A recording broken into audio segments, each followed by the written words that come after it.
Dinas Perhubungan Kota Makassar menertibkan parkiran toko bintang. Penertiban dilakukan lantaran banyaknya laporan warga yang mengeluh macet karena parkiran pengunjung yang meluber hingga ke badan jalan.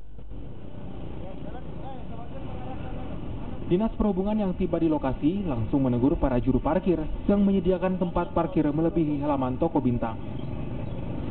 Penertiban dilakukan setelah Dinas Perhubungan menerima banyaknya laporan dari warga terkait kemacetan yang kerap terjadi di depan toko bintang Jalan Veteran Makassar. Selain pengelola toko, petugas Dinas Perhubungan juga memberikan peringatan agar parkiran tidak menggunakan badan jalan. Petugas meminta lahan parkir diberikan pagar pembatas agar pengunjung tidak memarkir kendaraannya melewati batas pagar. Kami lakukan untuk hari ini masih tahap peneguran. Terus kedua, kami bertemu dengan pihak manajemen bintang untuk mengarahkan agar mereka membuat batas pagar parkirnya. Jadi batasan parkir. Kalau macet, Bu, tidak jalan mobil.